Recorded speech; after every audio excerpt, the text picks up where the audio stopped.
Final day of the Dakar Rally, and Carlos Sainz had a 1 hour 27-minute lead heading into a stage that was just 174 kilometers long. Barring any catastrophes, a fourth Dakar victory should be his. It's a day like any other, but it's pretty special. We know it's the last day, and we know the gap that we have. We know that if everything goes well, we could capture victory. But experience tells me that you have to cover all the kilometers of a race, finish it off, not have any problems, and that's what we're going to try and do. We will do our best, and we will see at the finish. Y eso es lo que vamos a intentar, hacerlo lo mejor posible y llegar al final. So Sainz hit the road in his Audi for the final time this year.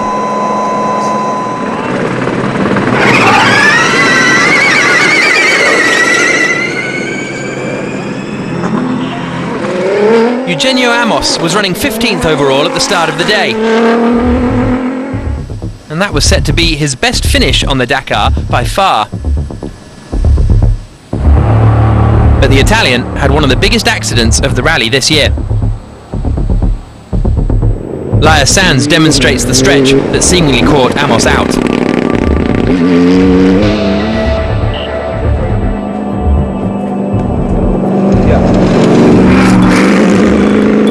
A devastating end to his Dakar.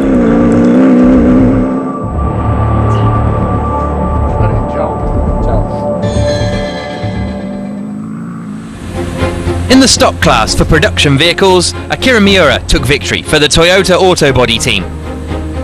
It's a fourth victory in the class for the Japanese driver, while it's a first Dakar win for his co-driver, Maël Barbe.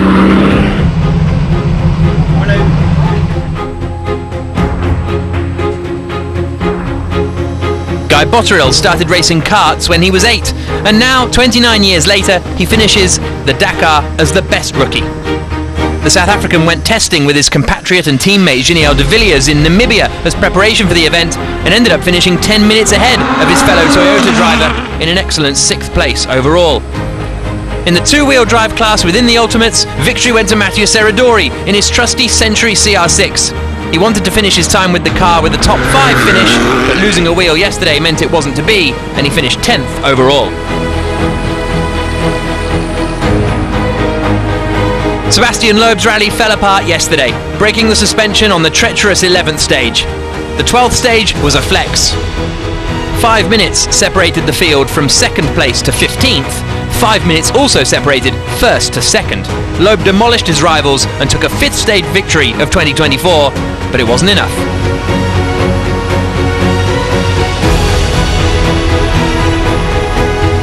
Second on the final stage and securing a 2nd place overall is Guillaume de Mévius.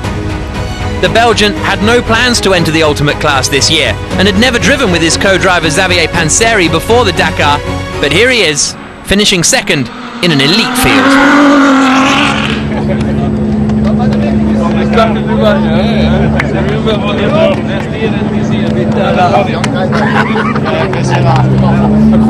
Incredible. For sure, it's a lot of emotion. We had to hang on until the finish. We had Loeb behind us this morning, and we never know what can happen with him. It looks like it's going well. I don't yet know the final times, but it's magical for my first Dakar in a T1 to be 2nd between Sainz and Loeb. It's incredible. So Loeb takes the final stage win of 2024 ahead of de Mévius. Zalavai Dottas had a great run to 3rd, just ahead of Golan Chichery, who was unable to complete a hat-trick of stage wins, and Gareth Woolridge picked up his first Dakar top 10. 17th on the stage was Carlos Sainz, but the Spaniard won't care one jot. It was enough to win the 2024 Dakar Rally. A momentous win for Audi, the Dakar and Motorsport.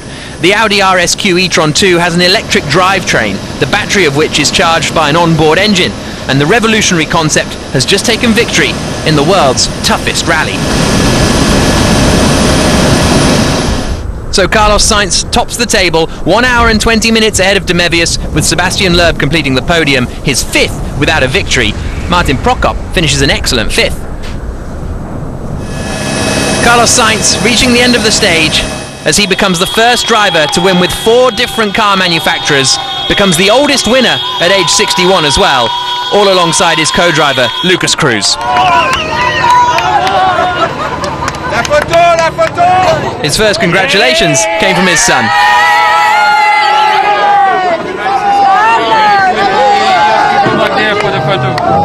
proud, relieved, and especially happy, obviously, of what he has achieved.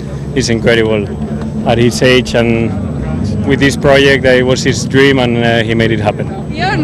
Machine in acción. Que no te lo esperabas, ¿eh? John también. Un trabajo detrás There was a lot of muy hard work especial, behind había this muchos car. momentos We had a muy- lot of hard moments. mucha gente que ha A lot of invertido people mucho worked tiempo, for mucho so dinero. long. Audi que ha Audi creído en el created a totally proyecto revolutionary project, totalmente and we made history by revolucionario. winning with a car like Historia, no this. conseguir una So that's victoria why I con want to un coche dedicate así, it to the y por eso se lo entire team, dedico a todo el equipo, to my a teammates, mis compañeros, a to Matías, Matthias, to Emil, to Emil, Stefan and Edward, Stefan, because a they Edward, really helped me to porque win ellos this. también me han ayudado y han empujado para conseguirlo. Now the celebrations begin for Sainz, Cruz and Audi. An historic moment on the Dakar on so many levels, and a triumph that will bring a lot of pride to everyone back in Ingolstadt, perhaps especially the head of Audi Motorsport, Rolf Mischel.